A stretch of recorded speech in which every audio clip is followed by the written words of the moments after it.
안녕하세요. 주식 분석가 달수입니다. 금일은 금리 하락에 대해서 말씀드릴 건데요.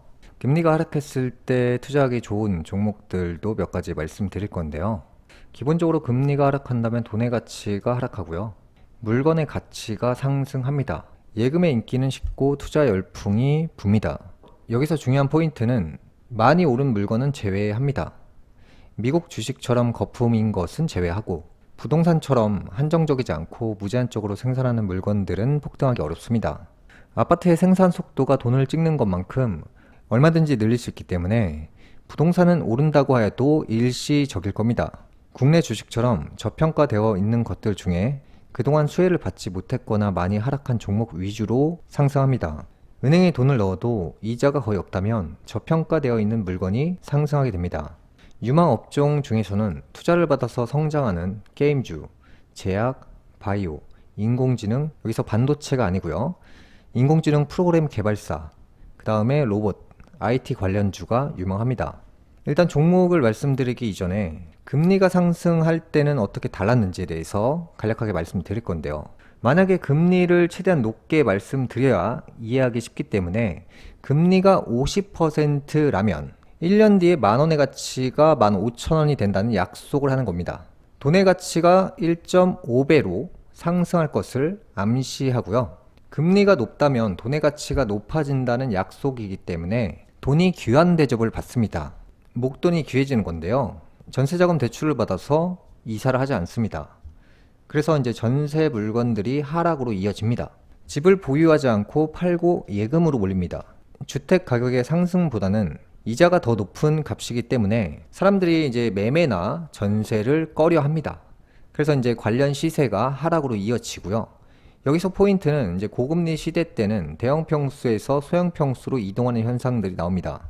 금리가 비쌀 때는 돈의 가치가 상승하고 적은 돈을 주고 좋은 물건을 싸게 살 수 있고요. 만약에 미국 국채 금리가 50%라면 1억 원을 발행했을 때 이자를 제외한 이 원금만, 그러니까 이제 1억 원을 발행을 했을 때 금리가 50%다. 5천만 원은 미국이 빌리는 돈이고 5천만 원은 국채를 산 나라에 이자로 지급합니다. 그래서 이제 미국 입장에서는 이 금리가 상당히 중요하고요.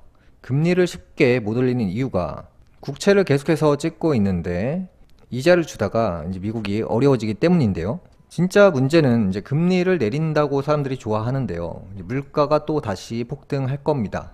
돈의 양을 무제한적으로 찍고 싶다는 미국의 마음인데요. 그래서 이런 식으로 이제 물가를 잡지 못한 상황에서 금리를 내렸을 때 화폐 가치가 또다시 휴지화로 되는 건데요. 금리 인하 수혜주들에 대해서 또 간략하게 말씀드리겠습니다. 이제 NC소프트 같은 경우인데요. 이제 100만원대에서 10만원대까지 빠지고요. 지금은 반등하고 있습니다. 왜냐하면 금리 인하 이슈가 지금 터진 게 아니잖아요. 주식은 항상 현실보다 먼저 움직입니다. 그래서 이제 NC소프트가 상승하고 있다는 것은 전 세계적으로 이제 금리 인하를 할 수 있다는 이런 기대감이 게임주들이 현재 수혜를 받고 있는데요. 넷마블 같은 경우도 이제 바닥권에 있는데요. 2020년도 고가였을 당시에 20만원 정도였고요. 한 3만원대까지 빠졌습니다. 그래서 이렇게 저평가되어 있는 물건들이 금리가 인하를 했을 때 그 수많은 자금들이 갈 곳을 잃기 때문에 많이 오른 것을 사는 것이 아니라 많이 떨어져 있는 것들 중에서 그런 투자금을 대규모로 받는데요. 대기업 종목들 중에서 또 로봇 관련주인 두산 로보틱스가 또 있고요. 지금 말씀드리는 종목은 제가 추천해 드리는 종목은 아니고요. 그 다음에 또 네이버 같은 경우도 이제 상승을 시작하고 있죠. 금리 인하 수혜주죠. 카카오 같은 경우도 바닥을 찍고 상승 탄력을 받고 있습니다. 최근에 금리 인하 수혜주, 트럼프 수혜주로 셀트리온을 계속해서 말씀드리고 있고요. 그 다음으로 이제 신라젠 같은 경우도 말씀드리면서 초강세를 보이고 있고요. 코롱 티슈진 같은 경우는 현재 굉장히 많이 올라온 상황이기 때문에 지금 신규 매수를 하시기에는 애매하다라고 보이고요.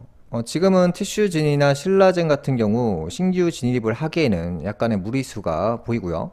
셀트리온 같은 경우에는 15만원대에서 한 17만원대 정도면 매수할 만합니다. 멤버십 추천주인 소마젠 같은 경우 20% 상승했고요. 그 다음 종목이 SP 시스템스인데요. 금일 13% 폭등했습니다. 앞으로는 금리 인하 이슈를 받고 있는 종목들이 상승하지 않을까라는 생각을 합니다. 금일 방송은 여기까지 하겠고요. 다음 시간에 뵙겠습니다. 시청해주셔서 감사합니다.